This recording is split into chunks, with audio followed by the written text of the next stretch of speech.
ku kam bërë dhe studimet universitare, më pas për të filluar specializimin dhe për të punuar në Itali. Atëherë, urologjia dhe andrologjia është dhe specializimit në cilin kam zgjedhur, kështu që s'mund të mos them që janë argumente shumë interesante, janë tematika që prekin kudo, janë tematika dhe janë shqetësime dhe probleme që prekin si meshkujt, po ashtu dhe femrat në faza të ndryshme të jetës.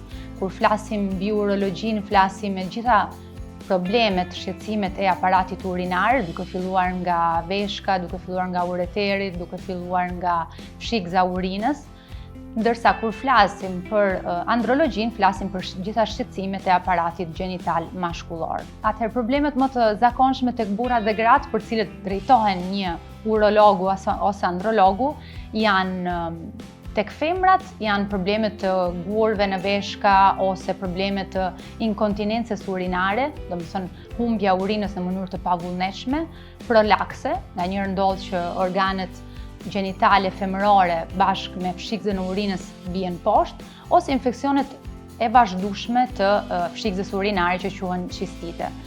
Këto janë arsyet më të zakonshme për cilat një femër i drejtohet urologut. Ndërsa, përgjithsisht, meshkujt i drejtohen urologut për probleme të veshkave, po ata, domethënë të probleme të gurëve në veshka, probleme të tumoreve të ndryshme që mund të jenë në veshka ose në fshikëzën e urinës, por në shumicën e rasteve shqetësimet për cilët i drejtohen urologut janë probleme të prostatës ose të organeve gjenitale mashkullore. Ka ende tabu kur flasim për probleme të aparatit gjenital mashkullor. Këto janë problemet në cilat një mashkull heziton t'i drejtohet mjekut, heziton në përgjithësi për gjitha problemet sipas meje shëndetësore, sepse sikur tregon një dobësi kundrejt dikujt tjetër, problemi që ti mund të kesh një sëmundje ose një shqetësim të caktuar. Por sidomos kur flasim për organet gjenitale mashkullore, që themi që është pjesa më delikate që një mashkull ka. Dhe kjo e bën që të jetë tabu, të jetë gjithmonë e vështirë që ti drejtohemi mjekut. Në shumicën e rasteve, meshkujt kur drejtohen andrologut në Itali, por besoj në çfarëdo lloj vendi tjetër, unë flas për Italinë sepse eksperienca ime më e madhe është atje, por edhe kur flasim për shqiptarët, që më rastis të vizitoj shpesh, vinë tek mjeku sepse është gruaja që i ka detyruar të bëjë një vizitë urologjike, sepse femra, partnerja ose bashortja shkon vazhdimisht tek ginekologu, ne kemi më kulturë që të shkojmë tek ginekologu se sa mashkulli, dhe detyrojmë dhe bashortin ton, partnerin ton që t'i drejtohet urologut për shqetësime të ndryshme. Shpeshherë mund ndodh që është gruaja që më shkruan edhe në rrjetet sociale, sidomos në Shqipëri, ose është gruaja që e ka detyruar burrin edhe që të bëjë vizitën. Pse duhet të vi pacienti tek mjeku? Pacienti duhet të vi tek mjeku për problemet urologjike, sidomos kur ndjen shqetësime në mënyrën e urinimit, gjë që ndodh shpesh sidomos tek meshkujt sipër moshës 50 vjeçare që urinojnë më shpesh, kanë vështirësi të mbajnë urinën, ngrihen natën për të urinuar. Kjo është arsyeja kryesore që i çon një mashkull mbas moshës 50 vjeçare tek mjeku. Ama gjëja që është e rëndësishme dhe mesazhi që është i rëndësishëm për t'u dhënë, që një mashkull në moshën 50 vjeçare sipër realisht duhet të shkojë te urologu pa pasur asnjë shqetësim, sepse në moshën 50 vjeçare sipër është shumë e rëndësishme që të bëhet gjithë parandalimi i sëmundjeve, siç është kanceri i prostatës, që është një sëmundje shumë e përhapur në popullatën mashkullore, prek mbi 50% të meshkujve, dhe duhet të kontrollohen mbi këtë gjë. Pse duhet të kontrollohen pa pasur shqetësim? Sepse kanceri i prostatës, që siç po thoja shumë i përhapur, në shumicën e rasteve vjen, diagnostikohet pa shqetësime. Në momentin që krijon shqetësim, ka kaluar tej organit të tij. Prandaj është shumë e rëndësishme, domethënë, që ti drejtohemi mjekut edhe pa shqetësime në mënyrën e urinimit. Prostata ndikon në jetën seksuale, ndikon sidomos kur kemi të bëjmë me hiperplazi të prostatës, me një zmadhim të prostatës që ndodh në mënyrë fiziologjike tek meshkujt mbi moshën 50 vjeçare dhe prek rreth 70% të meshkujve.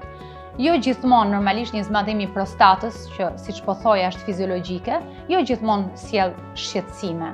Ama në disa raste, në shumë raste sjell shqetësime, si në mënyrën e urinimit dhe këto shqetësime mund të transmetohen dhe në sferën seksuale. Kjo është një ndër arsyet që çon në probleme të sferës seksuale.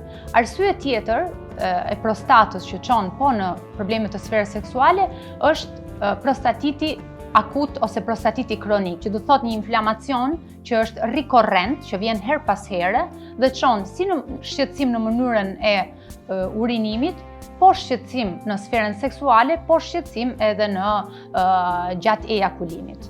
Disfunksioni erektil është një argument tjetër që prek në mënyrë akoma më të gjerë kur flasim mbi meshkujt, sepse prek si moshën e re, mosha 20-30 vjeçare, po ashtu dhe moshën më të madhe.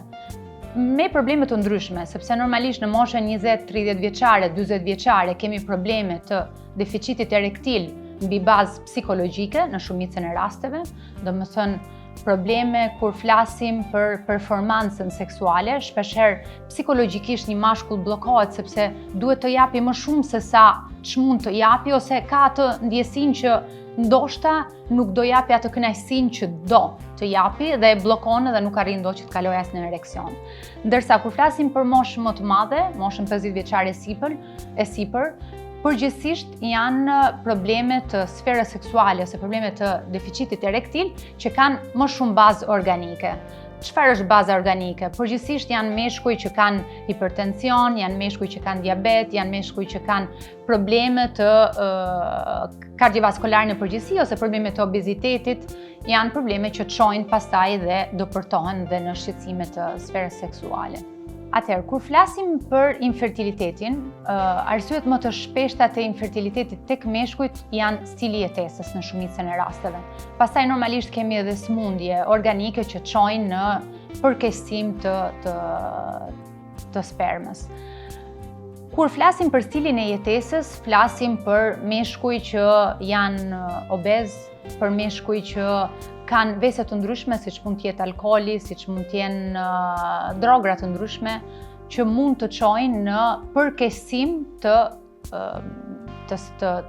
spermës dhe si kundrejt dhe të fertilitetit. Prandaj, këshilla kryesore kur flasim për fertilitetin tek meshkujt e ri, se normalisht janë ata që kërkojnë të bëhen prind, është modifikimi i stilit të jetesës. Domethënë që të bëhet sport, që të evitojmë sa më shumë atë, të bëjmë gjithë ato teknika të mundshme për të evituar sa më shumë dhe stresin, sepse stresi kronik është arsye tjetër që shkon dhe përkeqëson fertilitetin, dhe gjitha veset, domethënë modifikimi i veseve që duhen eliminuar, duhet eliminuar duhani, duhet eliminuar drograt nëse konsumohen, duhet eliminuar alkooli, sepse janë gjithë faktor që shkojnë dhe përkeqësojnë fertilitetin. Pastaj, arsyet të tjera që mund të çojnë në infertilitet janë probleme si për shembull varikoceli, që është një ndër shkaqet kryesore në moshë të re për cilat operohet, është një zgjerim i enëve që shkon dhe ushqejnë testikulin, që bën përkeqësimin e cilësisë së spermës. Zakonisht këtë shqetësim shkojmë dhe modifikojmë kur kemi bërë një analizë të spermës dhe kemi parë që kemi një përkeqësim të spermatozoidëve. Në këtë rast shkohet dhe bëhet operim varikoceli. Është i vetmi rast për cilit ne operojmë varikocelin. Dhe kemi vënë re, kemi parë, edhe pse në libra nuk ka një, le të themi, një koncept fiks që varikoceli i operuar çon në përmirësim të fertilitetit, ama në eksperiencën e çdo urologu është vënë re që në moment që ne bëjmë operim varikocelin, kemi një përmirësim të spermiogramës. Spermiograma është analiza që bëhet për të parë cilësinë e spermatozoidëve. Pse një grua duhet i drejtohet urologut, pse një grua duhet të bëjë një vizitë urologjike? Zakonisht femrat vinë tek ne në shumicën e rasteve, le të themi që është gjëja më e përgjithshme që prek shumë femra, janë qistitet rikorrente ose më saktë infeksionet e fshikëzës së urinës, që nuk janë ato që ndodhin një herë në jetë, sepse ato që ndodhin një herë në jetë përgjithsisht trajtohen nga çfarëdo lloj mjeku me një kurë antibiotike, por janë ato që ripërsëriten. Pse kemi qistitet, pse kemi infeksion të fshikëzës së urinës, ka shumë arsye për cilat kemi dhe fatkeqësisht prek shumë femra, ose më saktë